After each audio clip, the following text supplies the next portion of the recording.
Hello, I'm Esther Githu-Ewart. Welcome to Africa 54. Here's what's coming up. A year after Sudan's war started, international donors pledged over $2.13 billion in funding for the country at a conference in Paris as human rights activists call for justice for what they call coordinated ethnic killings in Darfur. U.S. presidential candidates Joe Biden and Donald Trump are both supporting Israel in the war in Gaza and in its hostilities with Iran. But how is the war shaping U.S. politics? We'll have a report. And in our technology report, African fintech companies make significant progress in the market with projected revenues exceeding $6 billion in 2025. Africa 54 technology correspondent Paul Ndiho speaks to Foster Akugri, a distinguished voice in Africa's fintech space. All this and much more coming up on today's Africa 54.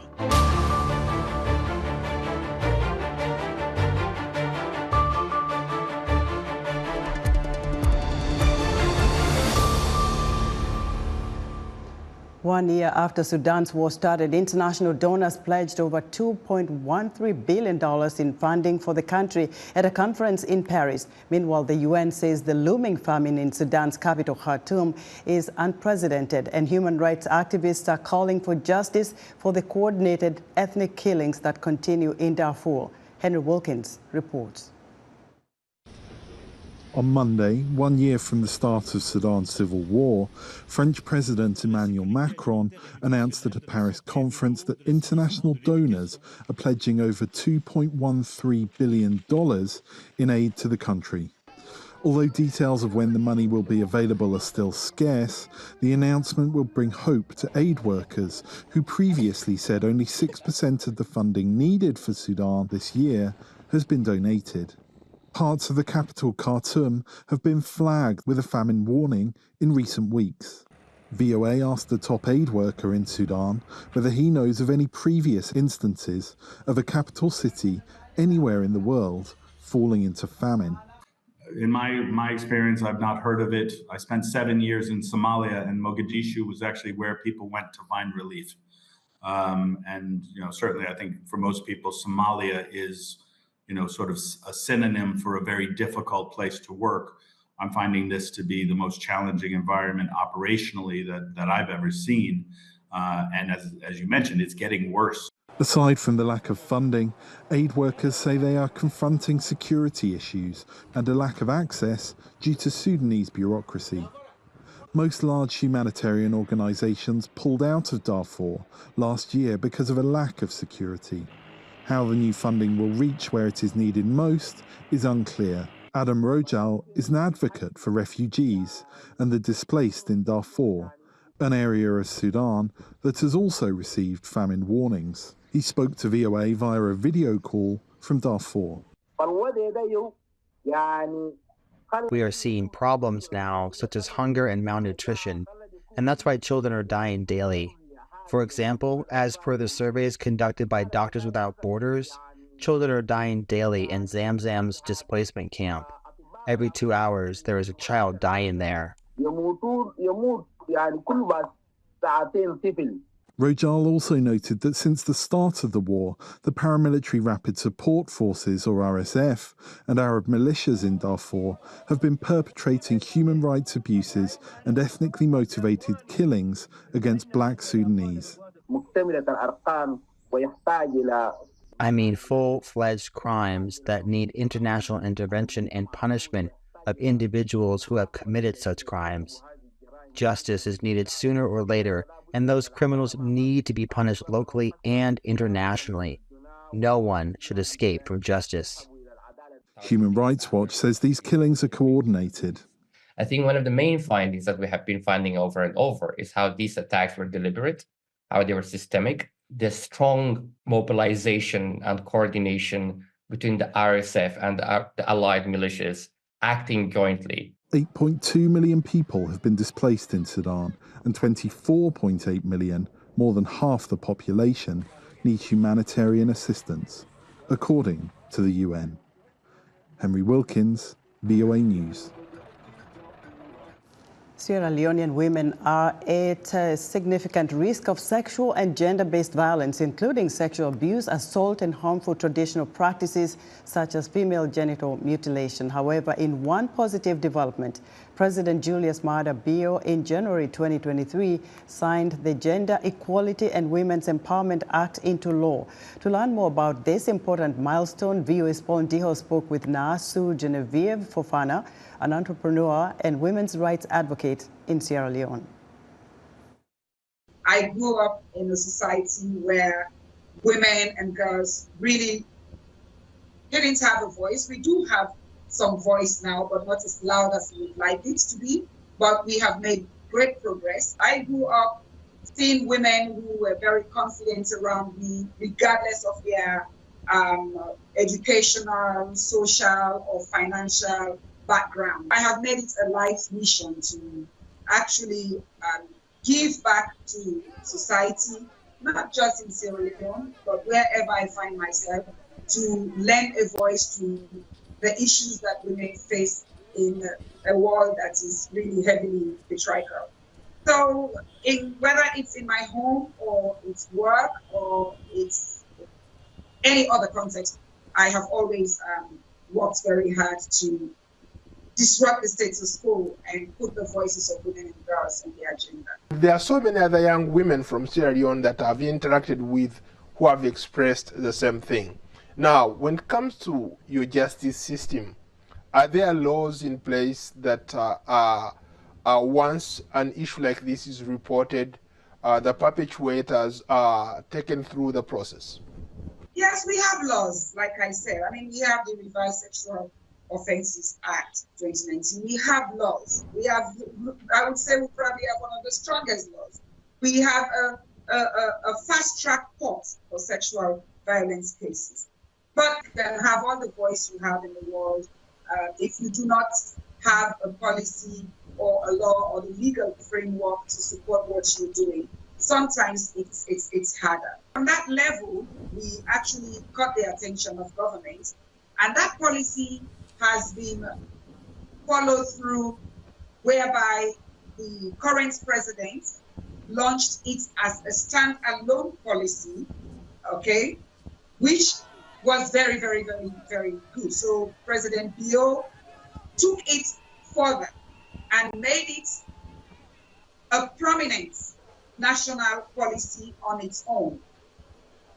Once we had that, the law, we decided to, women and men and everybody started to now push stronger for a law, a gender equality and women's empowerment law. And in 2022, we had the parliament unanimously, with both political parties coming on board to pass the Gender Equality and Women's Empowerment Act 2022. And the president was magnanimous enough and showed us his political commitment by signing it into law. It was again around the time when you have the Me Too movement and all of that. But we had to use our own context to see how difficult it is to speak up. And I believe speaking up contributed to a lot of women, especially young women, thinking about breaking the culture of silence. And that has now been built upon also by the First Lady of the Republic of Sierra Leone, with her Hands Off Our Girls campaign, which has gone all over the country. Naasu Genevieve Fofana, an entrepreneur and women's rights activist in Sierra Leone, speaking with VOA's Paul Ndiho. We're going to circle back to the war in Sudan. The year-long war in that country has led to a humanitarian disaster that United Nations officials describe as one of the worst humanitarian nightmares in recent history. Mercy Corps' country director for Sudan, Sibongani Kayola, says the world has failed the Sudanese people for far too long. For more on the impact of the war on Sudanese civilians, I'm joined by Kate Phillips Barrasso, Mercy Corps' Vice President of Global Policy and Advocacy. Kate, welcome to Africa 54. Thank you for having me. Give us a brief, summary of what your organization has witnessed in Sudan in the 12 months of this war. Well, in the last 12 months, we've basically witnessed the total unraveling of life in Sudan as we know it.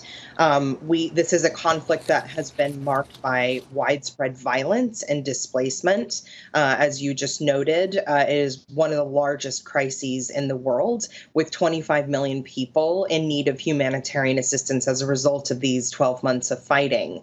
And that it's also the largest displacement crisis, internal displacement crisis, with 6.5 million people having fled their homes within Sudan's border and 2 million people having become refugees in the 5 surrounding countries around Sudan. Another figure that is sort of mind-blowing is that 18 million people are severely food insecure as a result of these events. And as we head into Sudan's lean season, we expect these food insecurity numbers to spike and maybe even edge toward famine. And we hear from our staff there are just high levels of trauma among the Sudanese population after 12 months of active fighting, fear, and displacement. And it's been incredibly difficult for them, despite their resilience and their resolve to get through this very, very difficult period. Kate, we also, in addition to what you just said, we also hear of, egregious atrocities committed, especially against women and children. What have you witnessed as Mercy Corps and other aid organizations, and how are you able to help them cope with the trauma and all of these challenges? Well, this is absolutely right. Violence, sexual violence against women and children has been a feature of this conflict, which again has really been defined by attacks against civilians, targeted attacks against civilians, including sexual violence and attacks against civilian infrastructure. So in order for organizations like Mercy Corps and other humanitarians that are attempting to help these people, first and foremost, we need access to these populations. It's incredibly difficult for humanitarian actors to reach many parts of the country because of active fighting and bureaucratic impediments that have been put in place to prevent them from reaching these populations. And of course, resources are needed to provide those vital services to survivors of sexual and gender-based violence. And finally, it's really critical that international policymakers speak out against these abhorrent acts. Kate, very quickly, we saw the conference in Paris, the international donors pledging more than $2 billion in funding for Sudan. What do you see as top priority for aid organizations like yours for the people of Sudan? Well, I should just note, well, this is a really positive step forward because the humanitarian appeal was only funded at 6% before the conference. This is really only half of the funding that's needed, and it needs to be provided expeditiously, and we need to make sure that it arrives, especially to local organizations on the front line of this crisis. But it must be coupled with sustained diplomatic attention to increasing access to reach everyone in need, and of course, and foundationally, diplomatic efforts to end this conflict, which is driving those horrible humanitarian figures that I just went through. So that is what we need. We need diplomatic vigor behind this process to bring it to a close, and also resources delivered as fast as possible and as widely as possible. Kate, many thanks for telling us exactly what's going on there, and thank you to Mercy Corps and other aid organizations helping the Sudan people. Kate Phillips Barroso is Mercy Corps' Vice President of Global Policy and Advocacy. Spring meetings on the International Monetary Fund, IMF, and the World Bank Group are taking place right here in Washington, D.C. The meetings bring together central bankers, ministers of finance and development, private sector executives, and other stakeholders to discuss issues of global concern. VOA's Ignatius Anor is joining us live from the IMF headquarters in Washington, D.C. Ignatius, you've attended the event on Africa achieving universal energy access. What did you learn? Hi, Esther. Thank you for having me. So a while ago, Energizing Africa, what would it take to make Africa have access to universal energy was held. And there were two big men who addressed the gathering. That includes President of the World Bank Group, Ajay Banja, and then Akiwumi Adesina, who is President of the African Development Bank Group. both of them made bold commitments. You know that according to stakeholders, some 600 million people in Africa today do not have access to electricity. Now, both organizations have made bold initiatives saying that by 2030, the World Bank, on its part, will ensure that 250 million Africans have access to electricity. The African Development Bank, on the other hand, says that it will cater for 50 million people, and in total, that will be 300 million by 2030, Esther. You know, Ignatius, a lot of Africans have a lot of questions on the continent, not having access to all year round electricity. Has that been addressed by the two big shots you've just mentioned, the World Bank and the African Development Bank? Well, yes, they do concur that there have been challenges. In fact, Esther, when I spoke to Adesina, one of the questions I posed to him exclusively was, if you speak to an African today, particularly folks in South Africa, for example, in Nigeria, who've had to rely on external sources for energy and the cost that they've had to bear, they will not agree with you that progress has been made. But he said that progress has been made because in 2016, when they joined forces with other stakeholders, there was a 22% increase in energy generation within the African continent. And as I speak to you, one of the things he told me was that they are liaising with other partners. In fact, the AFDB itself is mobilizing $20 billion to undertake a project that is called Desert to Power, which will generate 10,000 megawatts of electricity via solar across the Sahelian nation. And they're hoping that this will push their efforts in making sure that Africans get out of the dark and get the economies up and moving. Ignatius, thank you for your excellent reporting. VOA's Ignatius Andor reporting live for us from the IMF headquarters here in Washington, D.C.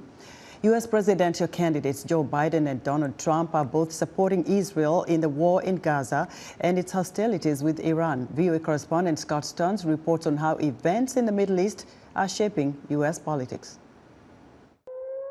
Iran's attack on Israel and America's role in the Middle East as issues in this U.S. presidential campaign are a contest over which candidate backs Israel most.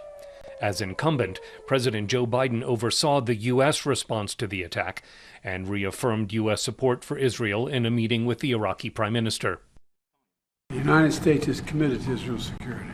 We're committed to a ceasefire that will bring the hostages home and preventing conflict from spreading beyond what it already has. We're also committed to the security of our personnel and partners in the region, including Iraq.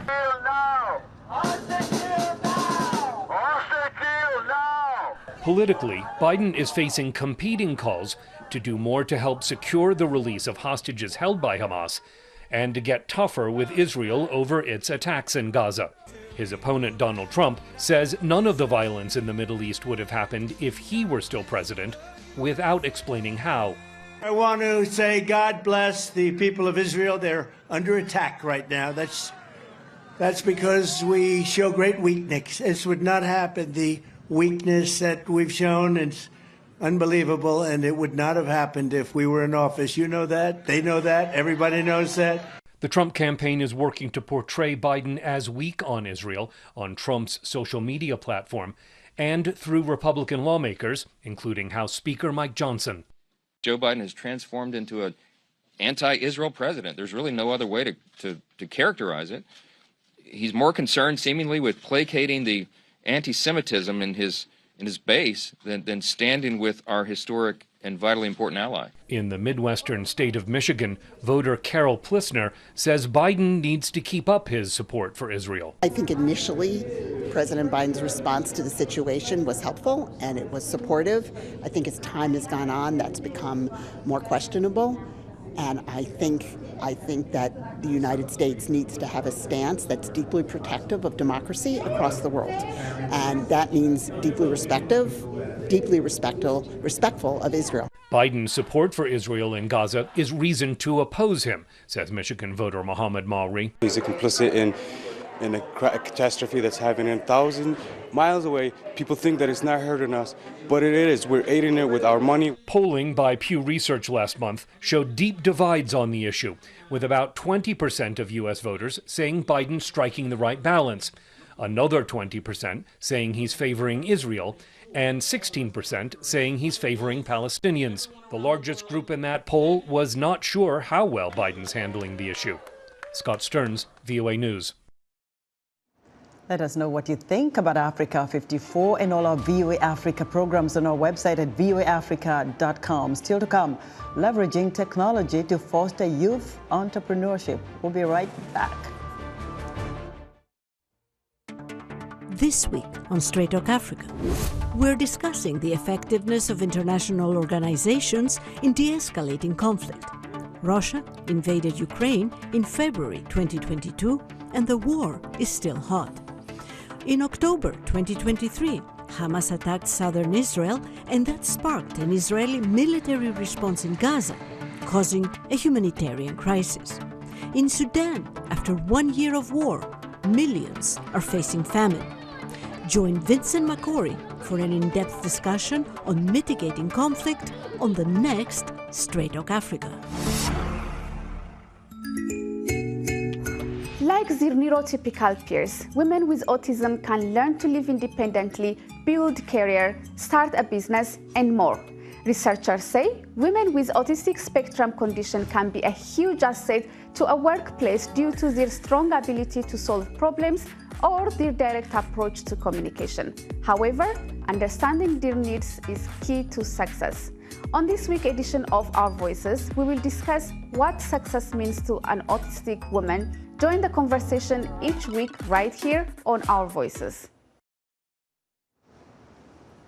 In other news, South African detectives are investigating the deaths of 5 people in Cape Town's Khayelitsha township after a shooting incident.